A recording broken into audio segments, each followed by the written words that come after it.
শুধু দেশ, দল এবং নেতা পরিবর্তনের মাধ্যমে মানুষের শান্তি আসতে পারে না।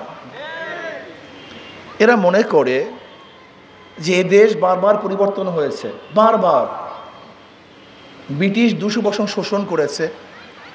ব্রিটিশদের বিরুদ্ধে আমরাই আন্দোলন করে দেশকে স্বাধীন করেছিলাম, ভেবেছিলাম এবার মানুষ মুক্তি পাবে, শান্তি পাবে। ব্রিটিশ চলে গেছে, কিন্তু মানুষের মুক্তি মিলে নেই, বৈষম্য দূর হয় নাই, মানুষ শান্তি পায় নাই।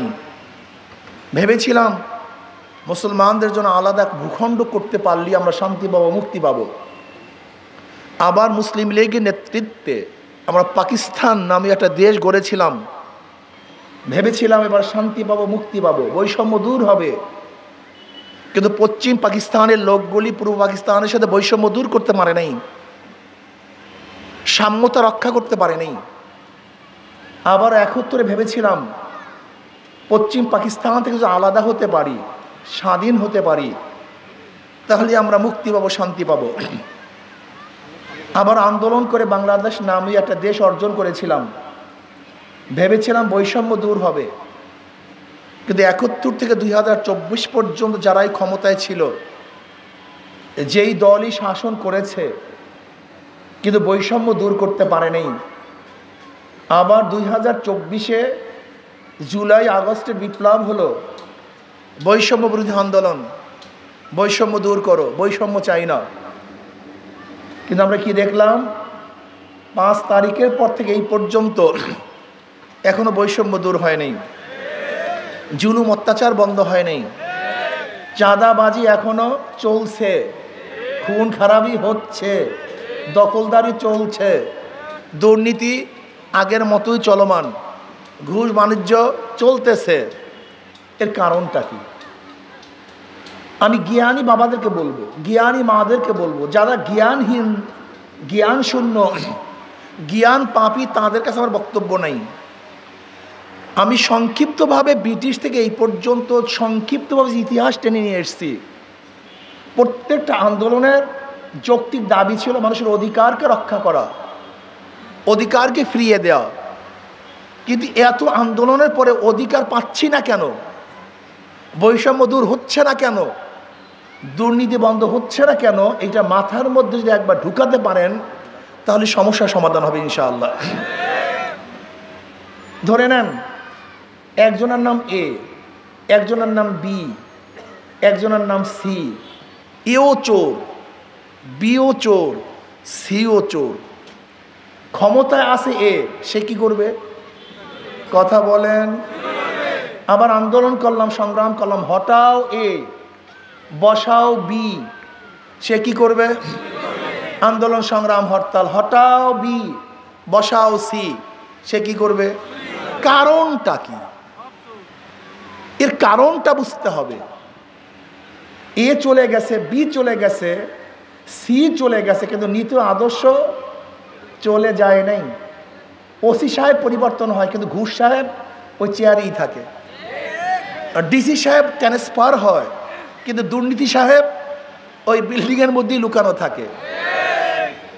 এর কারণটা কি? মাদার গাছ লাগিয়ে আমে আশা করা যায় না। আমাদের শায়খ মুর্শিদ নব্বরুল্লাহ মারকাদা বলেছেন, মাদার গাছ লামিয়ে আমের আশা করা। চোরের মাধ্যমে চুরি বন্ধ হয় না, ডাকাতির মাধ্যমে ডাকাতি বন্ধ হওয়া সম্ভব না। দুর্নীতিবাজ কোনোদিন দুর্নীতি বন্ধ করতে পারে না। আপনারা এর পরিবর্তে বি, বির পরিবর্তে সি, সির পরিবর্তে ই বসাবেন, অথচ নীতি আদর্শে পরিবর্তন করবেন না। জীবনভর আন্দোলন কর্ম সংগ্রাম করবেন, কিন্তু আপনার উদ্দেশ্য বাস্তবায়ন হবে না। এজন্য আমাদের শায়খ মুর্শিদ নব্বরুল্লাহ মারকাদা স্পষ্ট বলেছেন, শুধু নেতা নয়, নীতির পরিবর্তন চাই। শুধু নেতা পরিবর্তন করলে হবে না, নীতির পরিবর্তন চাই। আল্লাহ পাক নিজেই বলেছেন, কু আনফুসাকুম ও আহলিকুম নার, নিজে আগে বাঁচো, তারপর সমাজকে বাঁচাও, আহালকে বাঁচাও। তুমি নিজে আগে ভালো হও, তারপর ভালো বানাবার চেষ্টা করো। আপনার নেতাকে সবচেয়ে বড় লুচ্চা, আপনি কাকে নেতা মানছেন? সবচেয়ে বড় টাকা। আপনি কাকে নেতা মানছেন যে সবসময় মদ পান করে ভূত হয়ে পড়ে থাকে? আপনি কাকে নেতা মেনেছেন যার হাতের মধ্যে খুনের রক্ত? আপনি কাকে নেতা মেনেছেন যে জালেম, অত্যাচারী, লুটেরা, দুর্নীতিবাজ, এরকম দুর্নীতিবাজ, খুনি, ডাকাত নেতাদেরকে যতবার ক্ষমতায় বসাবেন দুর্নীতি বন্ধ হবে না। হতে পারে না, হবে না। এর জন্য আমরা মনে করি শুধু নেতা নয়, নীতির পরিবর্তন চাই। শুধু নেতা নয়, নীতির পরিবর্তন চাই। কুয়ার মধ্যে আপনি মুদ্রার রেখে যতই পানি শেষ করেন না কেন, পানি পবিত্র হবে না। নেতৃত্বের মধ্যে মুদ্রার বরফ, গুন্ডা, বদমাশ, খুনি, ডাকাত এবং ধর্ষকদের বসিয়ে আপনি একটা আদর্শবান রাষ্ট্র কায়েম করতে চান, দুর্নীতিমুক্ত রাষ্ট্র কায়েম করতে চান। মরিচিকার মধ্যে পানি সংগ্রহ করা যেমন অসম্ভব, ওই দুর্নীতিবাজের মাধ্যমে দুর্নীতিহীন রাষ্ট্র স্থাপন করা এইভাবেই অসম্ভব। এটা কোনোদিন সম্ভব না। আপনি কি জানেন ইসলাম হুকুমাত হলে কি হবে? আপনি জানেন? গরিবরা জানিই না। আমাদের বড় সমস্যা গরিব। আমাদের গরিব বন্ধুরা ইসলাম সম্পর্কে জানিই না। যদি ইসলাম ক্ষমতা আসে, আগামী 5-10 বছরের মধ্যে প্রত্যেকটা গরিব দরিদ্র সীমার উপরে চলে যাবে। বর্তমান অর্থনীতি হলো ধনীকে ধনী বানায়, গরিবকে গরিব বানায়। আর ইসলামী অর্থনীতি হলো গরিবকে ধনী বানায়, বড়লোককে ভারসাম্য রক্ষা করে। ধরে নেন আজকে আপনি 5 লক্ষ টাকা ব্যাংকে আনার জন্য যাবেন, ম্যানেজার সাহেব আমাকে 5 লক্ষ টাকা লোন দেন। ম্যানেজার সাহেব কি বলবে? মর্গেজ আছে। বলবে আমি তো গরিব মানুষ, মর্গেজ কোথায় পাবো? ম্যানেজার সাহেব বলবে টাকা তো আপনার জন্য না। টাকা কার জন্য? যার আগের থেকেই 5 লক্ষ টাকা আছে। ব্যাংক থেকে 5 লক্ষ টাকা দেয়, যাকে ব্যাংক দিছে তারই লোন মাফ হয়, তারই ইন্টারেস্ট মাফ হয়। একজন ধনী 4 বার ধনী হয়। আগের থেকে 5 লক্ষ টাকার মালিক, ব্যাংক থেকে 5 লক্ষ টাকা দিছে, 2 বার ধনী। যাকে দিছে তারই লোন মাফ, 3 বার ধনী। যা লোন মাফ হয়েছে ইন্টারেস্ট মাফ, 4 বার ধনী। একজন ধনী বর্তমান পুঁজিবাদী অর্থনীতিতে 4 বার ধনী হয়, আর একজন গরিবের পেটের মধ্যে 5টা লাথি পড়ে। আগের থেকে 5 লক্ষ টাকা ছিল না, 1 লাথি। ব্যাংক তাকে 5 লক্ষ টাকা দেয় নাই, 2 লাথি। তার ঋণ মাফ হয় নাই, 3 লাথি। তার ইন্টারেস্ট মাফ হয় না, 4 লাথি। আর যেই বড় লোকের লোন মাফ করা হয়েছে, ওই টাকাগুলো যদি বাংলাদেশ ব্যাংকে থাকতো, আমি বাংলাদেশের নাগরিক হিসাবে সেই টাকারও একটা মালিক ছিলাম। বড়লোককে মাফ করার কারণে আমার পেটের মধ্যে, গরিবের পেটের মধ্যে 1 লাথি। তাই বড়লোকরা পায় 4 বার ধনী, আর গরিবরা পায় 5টা লাথি। এই বর্তমান পুঁজিবাদী অর্থনীতি গরিবদেরকে কোনোদিন ধনী বানাতে পারবে না। আপনি কি জানেন বাংলাদেশের গোটার টাকা কয়জনের কাছে? এই বাংলাদেশের গোটা জনগণের কাছে যেই পরিমাণের টাকা, মাত্র 20 পরিবারের কাছে এই পরিমাণের টাকা। মাত্র 20 পরিবারের কাছে। এই যে বাংলাদেশের যত মানুষ দেখেন, এই পরিমাণের টাকা, সমস্ত মানুষের কাছে যেই পরিমাণের টাকা, মাত্র 20 পরিবারের কাছে সেই পরিমাণের টাকা আছে। আপনি কি জানেন বিগত 16 বছরে কত টাকা শুধু বিদেশ পাচার হয়েছে? 28 লক্ষ কোটি টাকা। কত লক্ষ কোটি টাকা? 28 লক্ষ কোটি টাকা শুধু বিদেশ পাচার হয়েছে। বাংলাদেশের 1 বছরে বাজেট 7 লক্ষ কোটি, আর বিদেশে পাচার হয়ে গেছে 28 লক্ষ কোটি টাকা। আপনি দেখেছেন তৎকালীন সময় তথ্যমন্ত্রী একটা বক্তব্য দিয়েছিলেন। কি বক্তব্য? যে বাজেট করি গ্রামের জন্য 100 টাকা, গ্রামে পৌঁছে 10 টাকা, আর 90 টাকা চুরি হয়ে যায়।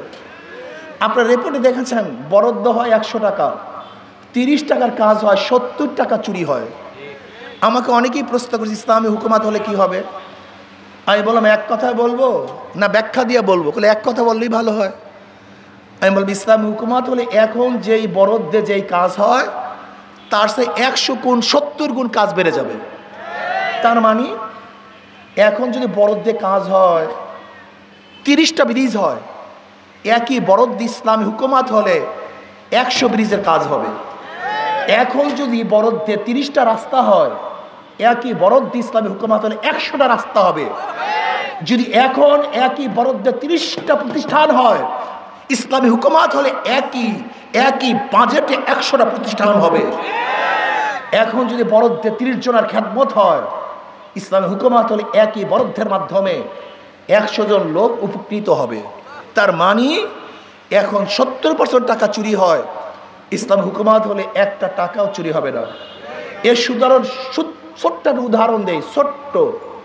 যেহেতু আপনাদের মাথার মধ্যে তো হাজারো গোবর ঢুকছে, নাপাক ঢুকছে, এর জন্য আপনাদের মাথায় ঢুকছে না ইসলাম হুকুমাত হলে কি হবে।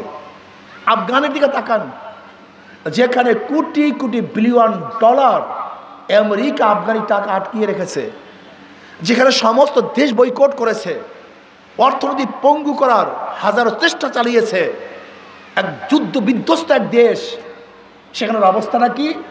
যেখানে সমস্ত অর্থনীতিবিদরা মনে করছে, সমস্ত অর্থনীতিবিদরা মনে করছে ওরা দুর্ভিক্ষে সবাই মারা যাবে, খানার জন্য কাক কুকুরের সাথে মানুষগুলি লড়াই করবে, ক্ষুধার্ত অবস্থায় মানুষ ভুকে মরবে। কিন্তু আমরা কি দেখলাম? মাত্র 2 বছরের মধ্যে গোটা দুনিয়ার চেয়ে তাদের অর্থনীতির অবস্থা সবচেয়ে বেশি রান করেছে, সবচেয়ে বেশি ডেভেলপ করেছে মাত্র 2 বছরে। আপনি বিশ্বাস করতে পারবেন না, যদি চুরি মুক্ত একটা দেশ করতে পারেন তাহলে 5 বছর 10 বছরের মধ্যে দেশ কোথায় চলে যাবে আপনি বিশ্বাস করতে পারবেন না।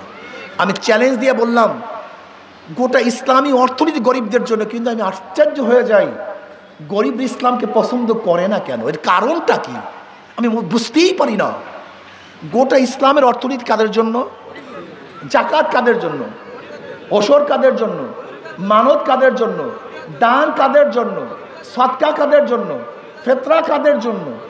ইসলামের গোটা অর্থনীতি গরিবদের জন্য। কিন্তু কপাল পরা গরিবের গোষ্ঠী, এই কপাল পরা গরিবের গোষ্ঠী ইসলামকে পছন্দ করে না।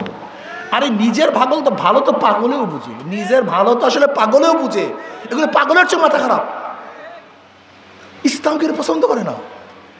অর্থাৎ ইসলামের গোটা অর্থনীতি গরিবদের জন্য, বড় লোকদের জন্য ভারসাম্য সৃষ্টি করে আর গরিবদেরকে দরিদ্র সীমার উপরে নিয়ে যায়। আপনি কি জানেন ওমর ইবনে খাত্তাব রাদিয়াল্লাহু জামানায় জাকাতের টাকা নিয়ে রাস্তায় রাস্তায় ঘুরছে, কিন্তু জাকাত গ্রহণ করবে এরকম কোনো মানুষ নেই, সব ধনী হয়ে গেছে। আমি দেখতেছি সেই দেশ, আমি দেখতেছি সেই বাংলাদেশ, যে বাংলাদেশের এক সময় সমস্ত গরিবগুলি দরিদ্র সীমার উপরে চলে যাবে, সুন্দর বস্ত্র পরিধান করবে, একজন মানুষ ক্ষুধার্ত থাকবে না, চিকিৎসাহীন একটা মানুষও থাকবে না, একজন মানুষও খোলা আকাশে এসে ঘুমাবে না, সমস্ত মানুষ সুখে শান্তিতে বসবাস করবে, যেখানে ক্ষুধার তাড়নায় কোনো মা তার বাচ্চাকে বিক্রি করবে না, যেখানে ক্ষুধার যাতনায় কোনো পরিবার আত্মহত্যা করবে না। আমি সেই যুগের সেই দিনের আশা করতেছি, আমি সেই দিনের স্বপ্ন দেখতেছি।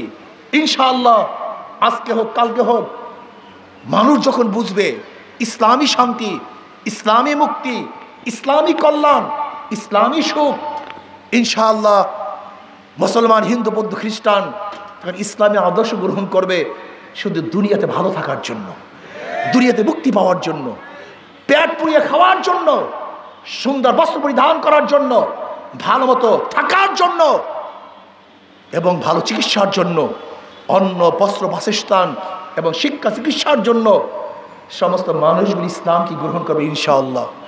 আপনারা বুঝান ইসলাম মানেই শান্তি, ইসলাম মানেই মুক্তি। অত ইসলামী ফোবিয়া তোমার মাথার মধ্যে আমার মাথায় আমার মধ্যে এমনভাবে ঢুকানো হয়েছে, ইসলাম মানি গজব, ইসলাম মানি আজাব, ইসলাম মানি বার্ডেন, ইসলাম মানি পর্বত পাহাড়, না জানি কি হয়ে যায়। আমাকে এক গাঁজাখোর বলতেছে, হুজুর ইসলাম হুকুমাত হলে আমার গাঁজার অবস্থাটা কি হবে? সে নেশাগ্রস্ত মানুষ, বলতেই পারে। আমি বললাম বাবা তুমি কি মসজিদে গিয়ে গাঁজা সেবন করতে পারো? বলে না হুজুর। আমি বলি কেন? বলে মসজিদে তো গাঁজা সেবনের পরিবেশ নাই। আমি বললাম দেখো ইসলামী হুকুমাত হলে গোটা বাংলাদেশটাই এরকম পরিবেশ হয়ে যাবে যেখানে তুমি গাঁজা সেবন করতেই পারবে না, তুমি গাঁজা সেবন করতে পারবে না, তোমাকে চাপ দিবে না, প্রেশার দিবে না, এমনিতে তোমার মন থেকে বলবে আমি গাঁজা পান করব না। তুমি মদ পান করছো, এমন সুন্দর পরিবেশ সৃষ্টি করা হবে যেখানে তোমার মন থেকে মদ পান করতে মনে চাইবে না। তুমি চুরি করতেছো, তোমার টেনশন নাই আমার চুরির অবস্থাটা কি হবে। ইসলামী হুকুমাত হলে এমন এক পরিবেশ সৃষ্টি হবে যেখানে তোমার চুরি করার প্রয়োজন হবে না, বরং তুমি কেন ক্ষুধার্ত সরকার তোমাকে ডেকে ডেকে তোমার ক্ষুধা নিবারণের চেষ্টা করবে, তোমাকে চেষ্টা করতে হবে না, চুরি করার দরকার নেই। ইসলামী হুকুমাত যদি হয়ে যায়, আমার অনেক মা বোনেরা মনে করে আমার অবস্থা কি, অথচ ইসলাম মেয়েদের সবচেয়ে বেশি সম্মানিত করেছে, সবচেয়ে বেশি ইজ্জত দান করছে, শুধু সম অধিকার নয় অগ্রাধিকার দান করছে। আমরা মেয়েদের সম অধিকার চাই না, অগ্রাধিকার চাই, আমরা ন্যায্য অধিকার চাই। আমরা কি চাই? ন্যায্য অধিকার চাই। আমরা চাই না যে আমিও 2 মনের বস্তা রানবো আর সম অধিকার হিসেবে আমার মেয়েটাও 2 মনের বস্তা রানবে, এইটা আমি চাই না। বরং আমি কি চাই? আমার মা বোনরা যেন ঘরে বসে বসে কাজ না করেও ওরা ক্ষুধা নিবারণ করতে পারে, অর্থ পায়, টাকা পায়, এর অগ্রাধিকার দিতে চাই। যেমন আফগানে দেখা যায় মেয়ের অফিস করতে হয় না, অফিস ছাড়াই ঘরের মধ্যে তাদের টাকা পৌঁছে যায়। এরকম একটা সমাজ করতে চাই যে সমাজের মধ্যে কোনো বিধবা টেনশন করবে না, এতিমরা টেনশন করবে না, কোনো মিসকিন টেনশন করবে না, কোনো গরিবরা টেনশন করবে না, বরং সরকার খুঁজে খুঁজে প্রত্যেকের ক্ষুধা নিবারণ করবে, বস্ত্রহীনকে বস্ত্র প্রদান করবে, চিকিৎসাহীনকে চিকিৎসার ব্যবস্থা করবে। যেই সমস্ত গরিব সন্তানদের বাচ্চাগুলি মেধাবী, অর্থের অভাবে পড়তে পারে না, উচ্চশিক্ষা লাভ করতে পারে না, সরকার খুঁজে খুঁজে তাদেরকে উচ্চশিক্ষা শিক্ষিত করার ব্যবস্থা গ্রহণ করবে। ইসলামী হুকুম। আসুন আজকের থেকে আমরা চিন্তা করি যে আমার ভালো আমাকেই বুঝতে হবে, আমার কল্যাণ আমাকেই খুঁজতে হবে। কাজে কোনো নীতি আদর্শের মধ্যে কল্যাণ নেই, একমাত্র ইসলামের মধ্যেই কল্যাণ, ইসলামের মধ্যেই মুক্তি। আমরা কাউকে নেতা মানি না, আব্রাহাম লিঙ্কনকে নেতা মানি না, কার্ল মার্কস নেতা মানি না, মাও সেতুংকে নেতা মানি না। তোমার আমার নেতা বিশ্বনবী মুস্তফা। কাজে তার নেতৃত্বে ইসলাম হুকুমাত কায়েম করবে ইনশাআল্লাহ। আল্লাহ আমাকে এবং আমাদের সবাইকে কবুল করে নেন। আর আপনাদের সামনে যে প্রতীক হাত পাকা দেখতেছেন, চমৎকার এক প্রতীক। যারা নৌকা নিয়ে নির্বাচন করে নৌকা চালাতে পারে না, যারা ধানের শেষ নিয়ে নির্বাচন করে নিজে ধান কাটতে পারে না, যারা নাঙ্গল নিয়ে নির্বাচন করে তারা নাঙ্গল বইতে পারে না, যারা চোখ গরুর চাকা নিয়ে নির্বাচন করে তারা গরুর গাড়ি চালাতে পারে না, যারা কুঠার নিয়ে নির্বাচন করে নিজে লাকড়ি ফাটতে পারে না। কিন্তু হাত পাখে এমন এক প্রতীক যে নির্বাচন করে সেও চালাতে পারে, যারা নির্বাচন করে তারাও চালাতে পারে, গরিবরাও চালাতে পারে, ধনীরাও চালাতে পারে, পুরুষরাও চালাতে পারে, মহিলারাও চালাতে পারে। হাত পাখে এমন একটা প্রতীক, কোনো প্রতীক বুকে নিয়ে কেউ ঘুমায় না, কিন্তু হাত পাখে এমন একটা প্রতীক ঘুমের সময় বুকের উপরে থাকে। এইটাই শান্তির প্রতীক। ইসলাম আন্দোলন যেরকম শুরুতেই, ইসলামী আন্দোলনের শুরুতেই শান্তি, তার প্রতীকের মধ্যেও শান্তি। কারণ ইসলামী আন্দোলন বাংলাদেশ যদি ক্ষমতায় যায় তাহলে সর্বস্তরের মানুষ শান্তি পাবে, মুক্তি পাবে।